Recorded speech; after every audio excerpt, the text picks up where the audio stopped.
Hi everyone, as you could probably figure out from the preview of this video, today I bring you the subject of Honda X4. What a great motorcycle that is.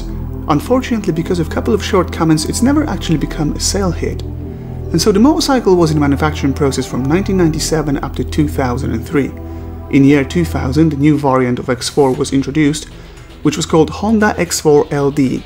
LD stands for low down. This version basically had lowered seat frame for more comfort and meaner presence. In 2003, and so in the final production run of the bike, Honda offered another version called the Black Edition. As the name suggests, it was all in black trim. The X4 has a 5-speed gearbox and somewhat unusual wheels, being 120mm 17 inches at the front and huge 190mm section with 16 inches rim at the back. Brakes are pretty decent, 2 floating and drilled 310mm discs at the front with 4-piston Nissan calipers.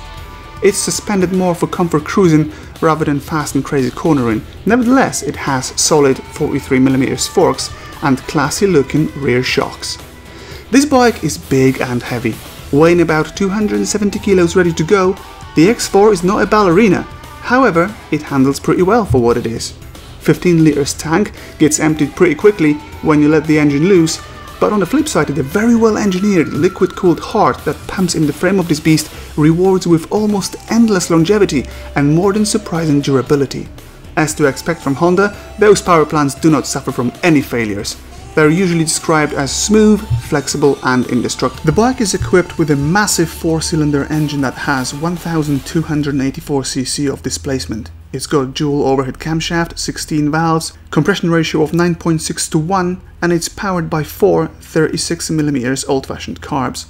Now, all of the above is good enough to produce a whopping 120 Nm of torque and rather not so shocking 100 brake horsepower. Are you surprised? Well, this amount of horsepower in this kind of motorcycle is rather laughable by today's standards, but let's not forget that Honda X4 was never meant to be a contender to break 200 mph speed barrier. If you're looking for that, well, look elsewhere. In fact, this motorcycle was all about brutal accelerations from the traffic lights. The X4 was Honda's answer to Yamaha's VMAX, and the goal was not only to compete, but also to beat the sales figures of famous V4 Hooligan. Unfortunately, due to very solid position on the market that Yamaha managed to establish with its V4 Leviathan since 1985, Honda was unable to fulfill its ambitions. Other factors contributing to Honda's demise in the battle for clientele was almost 50 brake horsepower deficit when compared to VMAX. The last nail to Honda's coffin, however, was its annoying and very puzzling speed limit that muzzled X4 to somewhat ridiculous and feeble 115 mph. Just as a reference, I'll mention that 500cc air-cooled Suzuki GS is capable of the same top speed.